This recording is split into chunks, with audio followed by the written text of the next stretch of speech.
de jouer sur tous les tableaux pour montrer que tous les enseignants ne sont pas à mettre dans le même sac, parce que ceux qui respectent la déontologie existent aussi.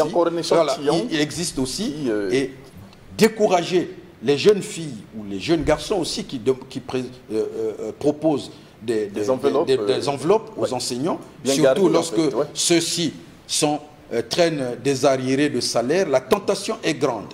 La tentation est grande. C'est pour ça que cette problématique de l'école sous les tropiques est une problématique fondamentale, parce qu'il s'agit de l'avenir de l'Afrique. L'avenir de l'Afrique, ce n'est pas les diamants, l'uranium, le pétrole, le bois.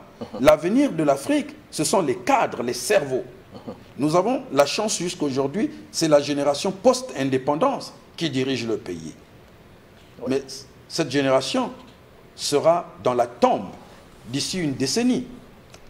C'est la génération intermédiaire et la génération Wi-Fi. Ce que j'appelle une génération Wi-Fi qui va prendre le relais. Si ces jeunes qui sortent du pays ou qui sont là, qui achètent des diplômes, prennent les commandes, comment vont-ils négocier? Comment vont-ils comprendre les enjeux, problématiser pour essayer de concevoir la ligne qu'il faut pour le développement des nations africaines? Et il est important, il est même urgent que ceux qui dirigent les États africains comprennent les enjeux et sachent que investir dans l'éducation et faire en sorte que les diplômes soient des diplômes mérités, prennent conscience et agissent le plus rapidement possible.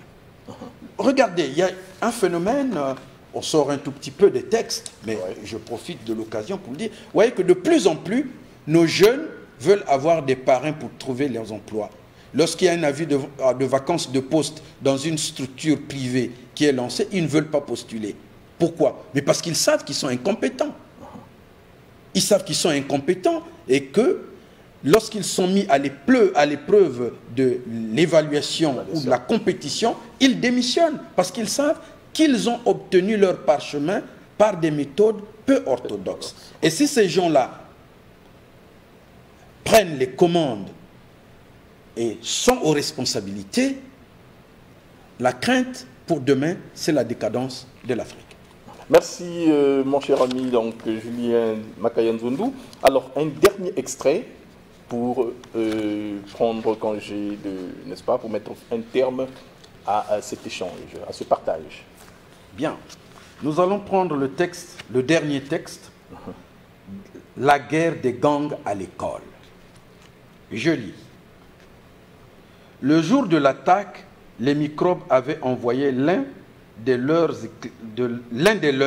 en éclaireur pour se rassurer que les Moudjahidines étaient bel et bien présents au collège Kamaralai.